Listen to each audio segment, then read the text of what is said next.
ചെന്നൈയുടെ ആകാശത്തിനികയെ വൈഭവ് അറോറയുടെ പന്തുകൾ നേരിടാൻ അവൻ ക്രീസിലെത്തിയപ്പോൾ അതൊരു കൊടുങ്കാറ്റിൻ്റെ തുടക്കമാണെന്ന് ഗാലറി കരുതി.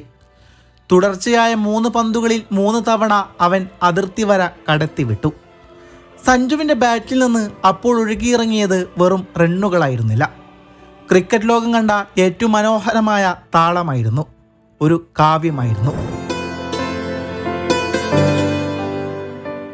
തുടക്കത്തിലെ ആ വെടിക്കെട്ട് കണ്ടപ്പോൾ ഓരോ ആരാധകനും വലിയൊരു മാന്ത്രിക വിദ്യക്കായി സ്വപ്നം കണ്ടു തുടങ്ങിയിരുന്നു. മറുഭാഗത്ത് ഋതുരാജ് ഗെയ്ക്വാഡ് താളം കണ്ടെത്താൻ വിഷമിച്ചപ്പോൾ അർഹിച്ച പിന്തുണ ലഭിക്കാതെ സഞ്ജു ഏകാഗിയായി പോരാടുകയായിരുന്നു. സമ്മർദ്ദങ്ങൾക്കിടയിലും അവൻ പതറിയില്ല.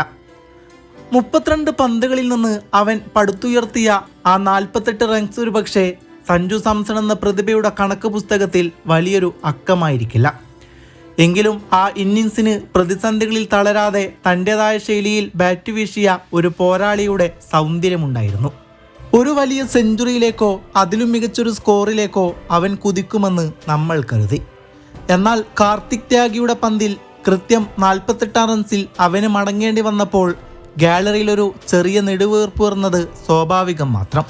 സഞ്ജുവിൽ നിന്ന് ഇതിലും വലിയൊരു വെടിക്കെട്ട് നമ്മൾ എപ്പോഴും പ്രതീക്ഷിക്കാറുണ്ടെന്നത് സത്യമാണ്. സാരമില്ല, അവൻ്റെ തന്നെ വലിയ മാനദണ്ഡങ്ങൾ വെച്ച് നോക്കുമ്പോൾ ഇതൊരു ചെറിയ സ്കോറാണെങ്കിലും ഈ ഇന്നിങ്സ് ഒട്ടും മോശമായിരുന്നില്ല. വലിയൊരു ഇന്നിങ്സ് പിറന്നില്ലെങ്കിലും ഇതൊരു മനോഹരമായ തുടക്കമായിരുന്നു. സഞ്ജു ഒരു ഉത്തരം കിട്ടാത്ത സമസ്യ പോലെയാണ്. ശരിക്കും ഒരു പസിൽ, ഒന്നിൽ കൂടുതൽ ഉത്തരങ്ങളുള്ള, എന്നാൽ ഉത്തരത്തിലേക്ക് എത്തുംതോറും വഴുതിപ്പോകുന്ന ഒരു പസിൽ. തൻ്റെ 10 വർഷത്തെ IPL കരിയറിൽ ഒരിക്കൽ പോലും സഞ്ജു സ്ഥിരതയായ ഇന്നിങ്സുകൾ കളിച്ചിട്ടില്ല. ഈ 2 മത്സരത്തിലെ സഞ്ജുവിൻ്റെ ഇന്നിങ്സ് ശ്രദ്ധിച്ചാൽ കാൽക്കുലേറ്റഡ് ആയിട്ടുള്ള ഷോട്ടുകൾ മാത്രമേ അയാൾ എടുത്തിട്ടുള്ളൂ. ഒരു നിയർ ഇമ്പോസിബിളായ ഡ്രോപ്പ് ക്യാച്ച് ഒഴിച്ചു നിർത്തിയാൽ വളരെ സൂക്ഷിച്ചാണ് സഞ്ജുവിൻ്റെ ബാറ്റിൽ നിന്നും ഓരോ ഷോട്ടും വന്നത്. ഡൽഹിക്കെതിരെയുള്ള മത്സരത്തിൽ 50 എടുത്തിട്ടും സഞ്ജു തൻ്റെ സ്കോറിംഗ് റേറ്റിൽ ഒരുപാട് വ്യത്യാസം കൊണ്ടുവരുന്നില്ല. 26 ബോളിൽ അർദ്ധ സെഞ്ചുറി തികക്കുന്ന സഞ്ജു സെഞ്ചുറി തികക്കുന്നതും വീണ്ടും ഒരു 26 ബോൾ നേരിട്ട് കൊണ്ട് തന്നെയാണ്, അതായത് 52 ബോളിൽ. എന്നിട്ടും സഞ്ജു തൻ്റെ IPL കരിയറിലെ വേഗമേറിയ സെഞ്ചുറി തൻ്റെ പേരിൽ ആക്കുന്നുണ്ട്. അതേസമയം സഞ്ജുവിന് പകരം വേറെ ആരെങ്കിലും ആണെങ്കിൽ ഹാഫ് സെഞ്ചുറി വന്നതിന് ശേഷം ഒരു ഗിയർ ഷിഫ്റ്റ് കൊണ്ട് വരാൻ ശ്രമിക്കും. പിച്ചിൻ്റെ സ്വഭാവം എന്തു തന്നെയാണെങ്കിലും അത് ശരിയായ കാര്യവുമാണ്. കാരണം ഒന്നല്ലെങ്കിൽ റിസ്ക് റിവാർഡായി കൂടുതൽ റൺസ് അടിക്കാനും റൺ റേറ്റ് കൂട്ടാനും അത് സഹായിക്കും. ഒരു പക്ഷേ നേരെ തിരിച്ചും സംഭവിക്കാറുണ്ട്.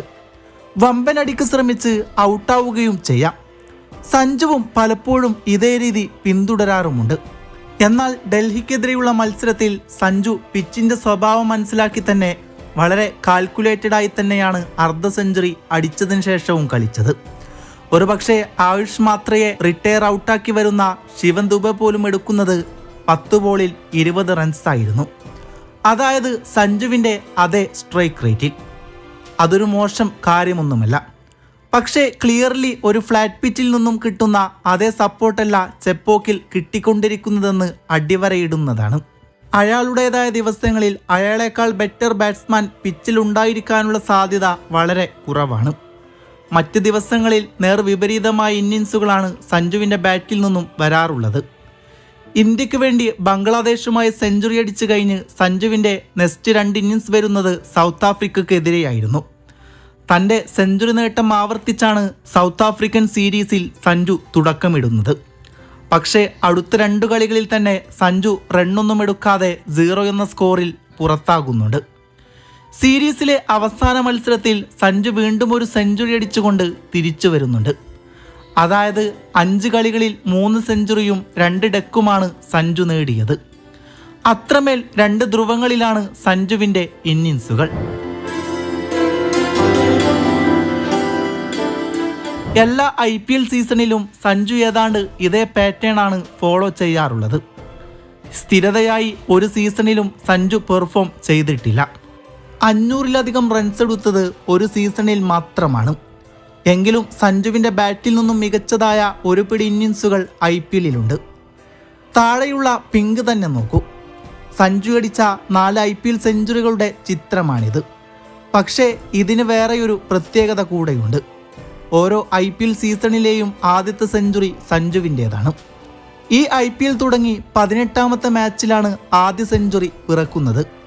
ഇതിനിടയിൽ വൈഭവ് സൂര്യവംശി, അഭിഷേക് ശർമ്മ, KL രാഹുൽ, സമീർ റിസ്വി തുടങ്ങിയവരെല്ലാം കൂറ്റനടിക്ക് ശ്രമിച്ച് ഏതാണ്ട് 15ഓളം പേർ ഇതിനോടകം തന്നെ അർദ്ധ സെഞ്ചുറിയും നേടി. പക്ഷേ ഫസ്റ്റ് സെഞ്ചുറി നേടിയത് ആദ്യ 3 കളികളിൽ ഫ്ലോപ്പായ, അതായത് 6, 7, 9 തുടങ്ങിയ സ്കോറുകൾ നേടിയ പുതിയ ടീമായ CSKയിൽ വേണ്ട വിധത്തിൽ ഉൾക്കൊള്ളാതെ താല്പര്യമില്ലാതെ കളിക്കുന്നു എന്ന പഴി കേൾക്കേണ്ടി വന്ന അതേ സഞ്ജുവാണ്.